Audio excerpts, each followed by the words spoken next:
યાર યાર ચિંતા નહીં યાર, આ રાજાને બહુ મગજમારી કરી અને હારા બોલાવવો પડશે. અરે યાર પેલી પિંકીને ત્યાં જઈને યાર બબાલ કરીને આવ્યો છો, મારે કહેવું પડશે યાર, એને ફોન લગાવવા દે.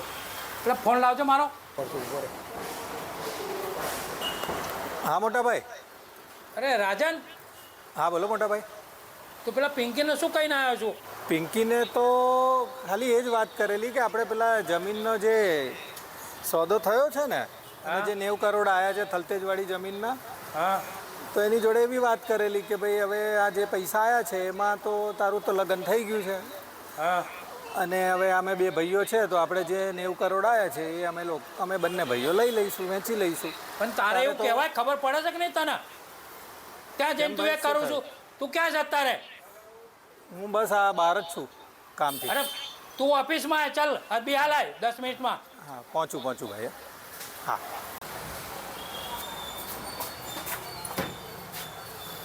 મોટા ભાઈ આવો. હાય.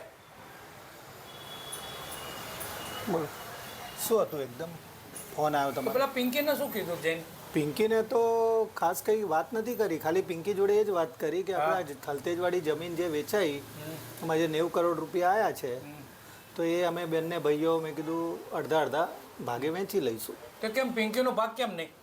આપણે પહેલાં જમીનનો ભાવ ઓછો હતો બરાબર છે, ત્યારે પપ્પા મમ્મી આપણને કહીને ગયા હતા કે પિંકીને ભાગ આપજો. હવે આપણે 90 કરોડ આવ્યા એટલે આપણને લાલચ જાગી ગઈ, તને લાલચ જાગી ગઈ, એનો ભાગ કેમ નહીં?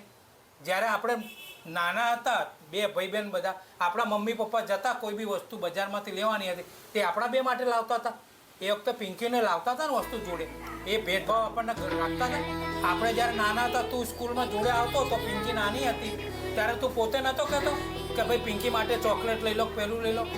સાચી વાત. એ વખતે તને લાગણી હતી ને તારા પૈસા જોઈને તારે લાગણી મટી ગઈ.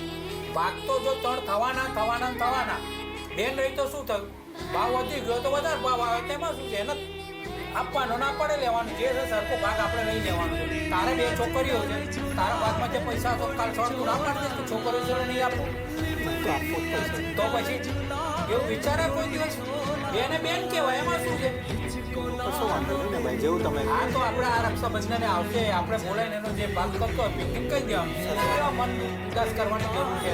રક્ષાબંધન ના આવે 3 ભાગે આપણે સરખા ભાગે આપણે એના ભાગે જે આવે છે આપી દઈશું. બસ એગ્રી ને, એમાં કોઈ મન દુઃખ લાગવાની જરૂર નહીં. બસ તો ઓકે ચાલો.